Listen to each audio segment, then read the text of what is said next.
आज भी फिर से तूफान आ गया है।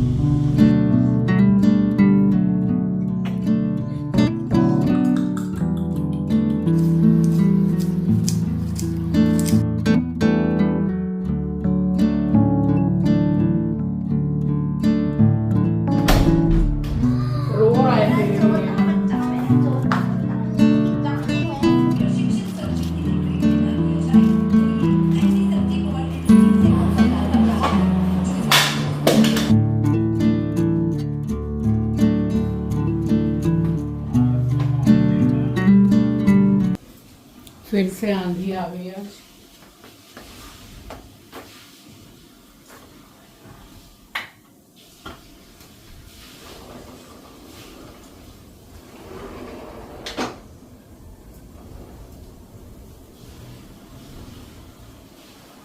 फिर लाइट चली गई। चीची मोमबत्ती ला तो। आज भी फिर से तूफान आ गया है। बिजली कड़क रही, फिलहाल अभी बारिश नहीं हो रही है।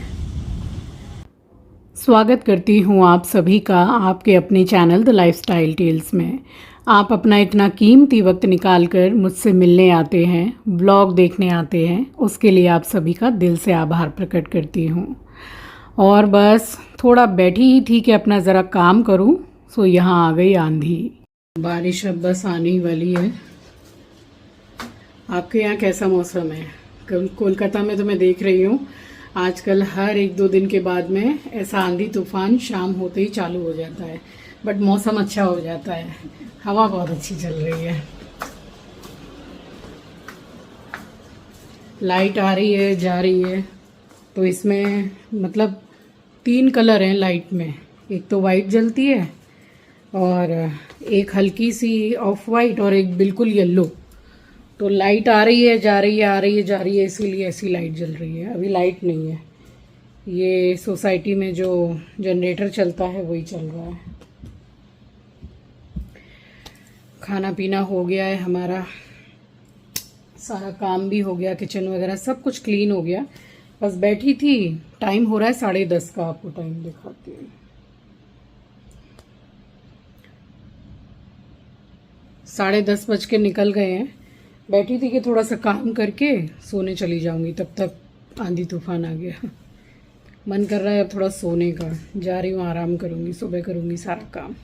तो सोमवार की रात से मैंने इस ब्लॉग को स्टार्ट किया था और बुधवार को एंड किया है। सुबह का समय है। आप सभी को सुबह की राम राम जी, सुप्रभात, गुड मॉर्निंग। और बस यहाँ चली आई हूँ। अभी फ़िलहाल ये पौधे में मैं वाटरिंग कर रही हूँ। और अभी इन दिनों धूप इतनी ज़्यादा तेज़ होती है ना कि तुलसी जी का भी जो पौधा है वो बहुत जल्दी सूखता नहीं है। उसकी मिट्टी जो रहती है उसमें मॉइस्चर रहता है, बट इन दिनों बिल्कुल जैसे पापड़ की तरह सूख जा रही है मिट्टी। तो इस तरह से सूखनी नहीं चाहिए, थोड़ा मॉइस्चर हमेशा रहना ही चाहिए मिट्टी में। और थोड़ा गीला आपको लगे तो उसमें फिर वाटरिंग आप मत कीजिए। ये जो 2 पौधे मैंने वहाँ रख दिए हैं, तो वॉशिंग मशीन के बगल से निकल के मुझे जाना पड़ता है। तो यहाँ पौधे के पास अब इतनी जगह है नहीं कि दूसरे गमले में रखूँ, और इस जगह में मैं एक पॉलीथीन रख लेती हूँ। तो रोज़ जो मैं दीपक जलाती हूँ और धूप जलती है, संब्रानी कब जलता है, भगवान जी को तुलसी बेलपत्र चढ़ता है, वो सारा सब कुछ डेली जब मैं सुबह पूजा करती हूँ तो एक दिन पहले जो चढ़ाया हुआ रहता है वो इसी में मैं डालती हूँ। और उसके बाद में मम्मी जाती हैं भूतनाथ, तो वहाँ पर मैं विसर्जन करवा देती हूँ।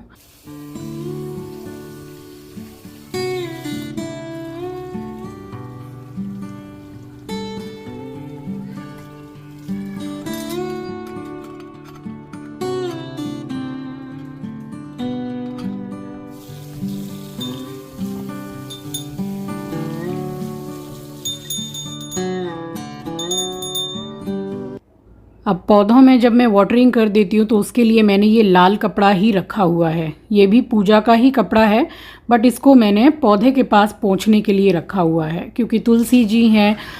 तो वाटरिंग करने के बाद में जब मैं वहाँ पूरा क्लीनिंग कर देती हूँ, उसके बाद में मैं तुलसी जी का जो गमला है उसको भी पूरा पोंछती हूँ। तो ये लाल वाला कपड़ा ही मैंने बना रखा है। बस यहाँ पूजा हो गई थी, मेडिसिन ली है मैंने, और उसके बाद यहाँ बनाने लगी हूँ मैं अपने लिए सत्तू।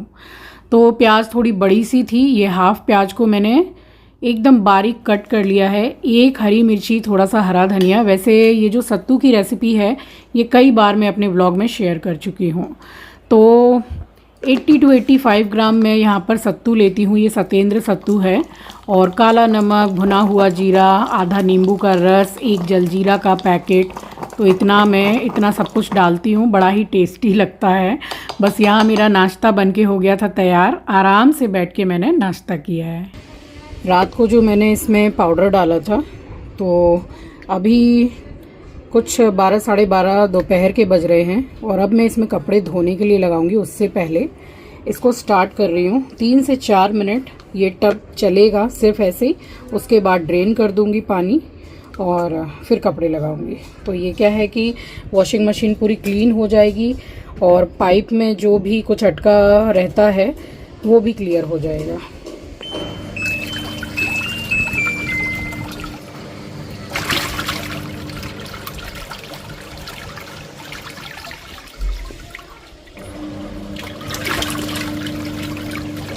और दोपहर के बाद अब मैं डायरेक्ट ही आपसे रात को ही मिल रही हूँ। आप देख सकते हैं खिड़की में अंधेरा हो रहा है। तो इस टाइम पे 7:45 या 8 बजे का टाइम हो रहा था। आंचल गई थी जिम, तो मैंने सोचा कि जो ABC जूस वो पीती है वो मैं बना के स्टॉक करके रख देती हूँ। और ये सब चीज़ें मेरे साथ होती ही रहती हैं।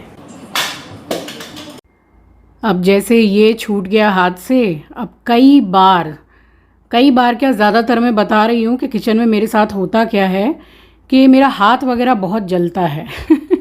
इसीलिए मुझे हंसी आ रही है कि बताइए सालों हो गए खाना बनाते बनाते, मगर ये सब चीज़ें होती रहती हैं। कभी हाथ जल गया, कभी थोड़ा सा हाथ कट गया, तो ये सब चलता ही रहता है। चलिए, ये तो रोज़ का काम है। फ़िलहाल इसमें मैंने ये 4 बीटरूट हैं, छोटे छोटे साइज़ के थे, इनको डाला है मैंने। 2 गाजर डाली है, 2 से 2.5 इंच अदरक का टुकड़ा डाला है और ये मुट्ठी भर के समझ लीजिए मैंने डाली है पुदीने की पत्ती। और ये 2 एप्पल हैं। अब जैसे कि ये क्या है, ABC जूस बन रहा है, तो इसके लिए बहुत महंगे वाले एप्पल आपको ख़रीदने की ज़रूरत नहीं है। वो थोड़े जो फसफसे टाइप के होते हैं ना, जो थोड़े कम प्राइस के भी होते हैं, वो इसमें आराम से चलेंगे। क्योंकि बनाने के बाद इसको छाना भी जाता है और छानने के बाद वो फसफसा जो मुँह में आता है वो आता ही नहीं है।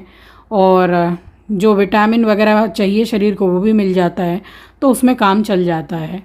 तो बस मैंने फ़िलहाल ज़रा सा पानी डाल के इसको पीस लिया है।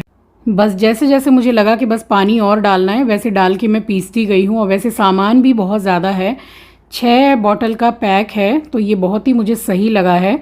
आंवला जूस हो या ये ABC जूस हो, बस बना के रख दो, पीने से 1 घंटे पहले निकाल के रख दो फ्रिज से, तो मेहनत भी कम होती है और पीना भी हो जाता है। तो ज़्यादा दिन चलता भी नहीं, क्योंकि मैं और आंचल दोनों ही पीते हैं। बट ये वाला जो जूस है ये मैं नहीं पीती हूँ। मैंने बस सोच लिया था कि बस एक ही बॉटल जो है 200 ml की है, ये एक बॉटल बस एक ही मैं पीऊँगी, तो डेली 5 वही पिएगी। और फिर से पानी डाल के मैंने पीसा है। बस इसके बाद मैंने और पानी इसमें नहीं डाला है। और इसको मैं छान ले रही हूँ अच्छी तरह से। मैंने इसको 2 बार छाना है, क्योंकि ज़रा सा क्या है ना, वो रह जाता है। तो 2 बार छान लो ना, तो फिर पीने में भी जूस अच्छा लगता है। बस यहाँ पे मैंने छान लिया था अच्छी तरह से और इतना जूस बन गया आराम से कि 6 बॉटल हो गया। बट 1 बॉटल में बस हल्का सा 1 घूंट के करीब कम रह गया था, पूरा ही 6 बॉटल ही बन गया था। बस यहाँ पे ये पूरा छाना है और उसके बाद में मैंने बॉटल्स को जूस बनाने से भी पहले बहुत अच्छी तरह से मैंने वॉश करके और पंखे के नीचे रख दिया था, तो वो सूख भी गई थी अच्छे से। उसके बाद मैंने जूस बनाना शुरू किया है। देखिए, ABC जूस पीने के काफ़ी बेनिफिट्स होते हैं। जैसे कि इसमें बीटरूट है, गाजर है, अदरक है, तो उससे हीमोग्लोबिन तो बढ़ता ही है। लंबे समय तक आप फुल फील करेंगे, बार बार जो खाने की इच्छा होती है, भूख लगती है, वो नहीं होगा। और सबसे पहले मैं आपको ये बता दूं कि इसको फेंकना नहीं है, इसको आप आटे में गूंद के बना सकते हैं या इसमें बेसन, चावल का आटा वगैरह डाल के आप चीला भी बना सकते हैं। बहुत हेल्दी है ये। तो मैं बात कर रही थी कि लंबे समय तक आप फुल फील करेंगे, बार बार भूख नहीं लगेगी और डाइजेशन बहुत अच्छा होता है, ब्लोटिंग फील नहीं होती है, एसिडिटी नहीं होती है। तो बहुत ज़्यादा फ़ायदे हैं इसके। और मैं खुद भी डायबिटिक हूँ, बट मैं भी इसको पी सकती हूँ, बट मैं ज़्यादा नहीं पीती हूँ। वीक में कोई 1 बार ही मैं पीती हूँ इसको, बट इसको पी सकते हैं कम क्वांटिटी में। डायबिटिक पेशेंट के लिए बता रही हूँ, और जो डायबिटिक नहीं है वो तो डेली पी ही सकते हैं। तो अच्छे से छानने के बाद मैंने इसमें एक लेमन ऐड किया है, और बस इसको आप स्टोर कर सकते हैं फ्रिज में 4 से 5 दिन के लिए। तो जैसे ज़्यादा टाइम नहीं रहता है, जिम भी जाना है या घर में ही इतना काम है या वर्क फ्रॉम होम है या ऑफिस जाना है, तो बस पीने से 1 घंटे पहले आप फ्रिज से निकाल के रख दीजिए और पी लीजिए। बहुत अच्छा आइडिया है और ख़राब भी बिल्कुल नहीं होता है और हेल्दी तो है ही। तो यहाँ मैंने इसको स्टोर किया है, और अभी मैं जब बात कर रही हूँ तो दोपहर में मैंने इसको पिया भी है 1 बॉटल। बस ये 5 बॉटल आंचल ही पीने वाली है।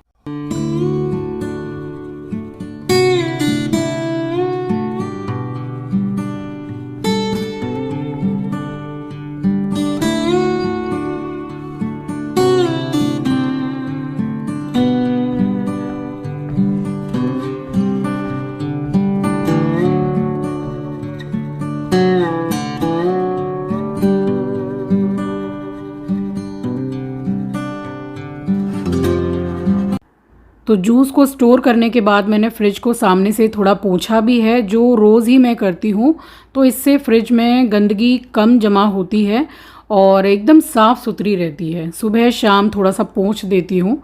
कोई भी सामान निकाला, एक मेरी हैबिट हो गई है कि अभी जैसे कि मिक्सर ग्राइंडर में मैंने जूस बनाया है, तो बस इसको भी मैं पोंछ के रखूँगी। अब ये वाला जो एरिया है ये जल्दी क्लीन नहीं होता है, मैं इस तरह से करती हूँ, बिल्कुल क्लीन रहता है।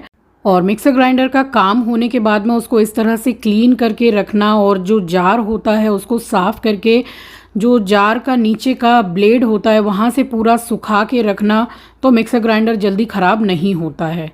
मिक्सर ग्राइंडर ज़्यादातर ख़राब तभी होता है जब उसमें थोड़ा पानी जाता है, क्योंकि जो जार है उसको लगा के रखने से पानी चला जाता है उसमें। और इस भाई साहब को देखिए कितने प्यार से सो रहा है। देखिए, मैं किचन में काम कर रही थी, यहाँ पर आई हूँ बर्तन की जो बास्केट है उसको लेने के लिए। देखा इतने आराम से मज़े से सो रहा है। एक्चुअली ये आंचल का वेट कर रहा है। आंचल जिम से आने वाली है, फिर नीचे ले जाएगी इसको। देखिए कितने प्यार से कुशन लगा के सो रहा है।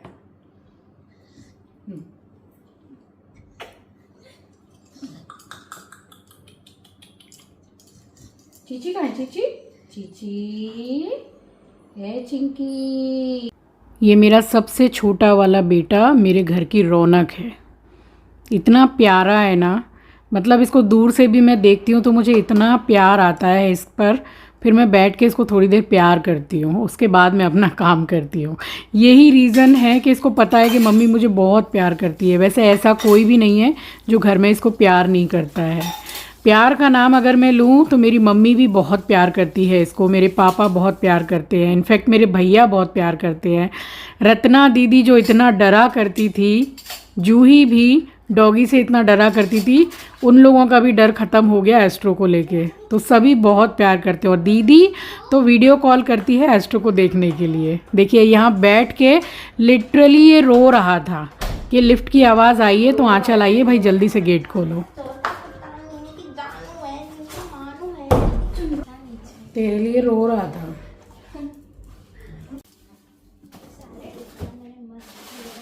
गंभीरावर्तनाभि स्तनभरनमिता शुभ्रवस्त्रोत्तरीया लक्ष्मीर्दिव्यैर्गजेन्द्रैः मणिगणखचितैः स्नापिता हेमकुम्भैः नित्यं सा पद्महस्ता मम वसतु गृहे सर्वमाङ्गल्ययुक्ता लक्ष्मीं क्षीरसमुद्रराजतनया वन्दे मुकुन्दप्रिया सिद्धलक्ष्मीर्मोक्षलक्ष्मीर् जय लक्ष्मी सरस्वती।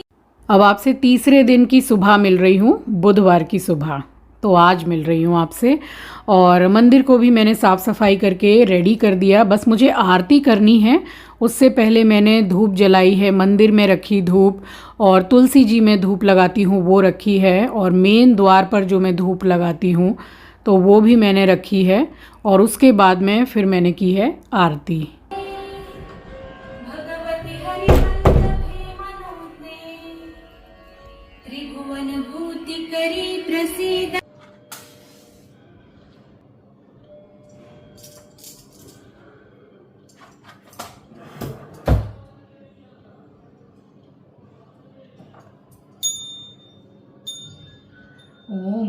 गणपतये नमः। ओम कर्पूरगौरं करुणावतारं संसारसारं भुजगेन्द्रहारं सदा वसन्तं हृदयारविन्दे भवं भवानी चैतन्यनानि। ओम जय गणेश जय गणेश जय गणेश देवा, माता जाकी पार्वती पिता महादेवा। ओम हर हर महादेव शिव शंभु बाबा दुर्गा मैया की जय। ओम जय जय श्री मेरी कैला महारानी भोलेनाथ बाबा जी महाराज। सो पूजा हो गई थी यहाँ संपन्न, और उसके बाद में जैसे रोज़ ही मैं घर में धूनी घुमाती हूँ, तो सबसे पहली धूनी मैंने मंदिर में दिखाई है और उसके बाद में पूरे घर में। सो ये था मेरा आज का व्लॉग। आई होप कि आपको पसंद आया होगा। चैनल पर नए हैं, पहली बार विज़िट किया है तो चैनल को सब्सक्राइब ज़रूर कीजिएगा, और अगर आपको मेरे व्लॉग्स पसंद आते हैं तो आगे शेयर भी कीजिएगा। मिलूँगी आपसे नेक्स्ट व्लॉग में, तब तक के लिए अपना ख्याल रखिए, अपनों का ख्याल रखिए। Thank you for watching guys, love you, take care, bye bye. और हाँ, 3-4 दिन पहले मेरी कमर में जो तकलीफ़ हो गई थी, अभी भी है, पूरी तरह से ठीक नहीं हुआ है, थोड़ी सी तकलीफ़ बची हुई है। मगर जब घर में पूजा करने का टाइम आता है कि भगवान जी का दीपक प्रज्वलित करना है, तो मेरे मन में ये सब बातें ज़्यादा मैटर नहीं करती हैं कि कमर में दर्द है कि सर में दर्द है कि 103 बुखार है या 104।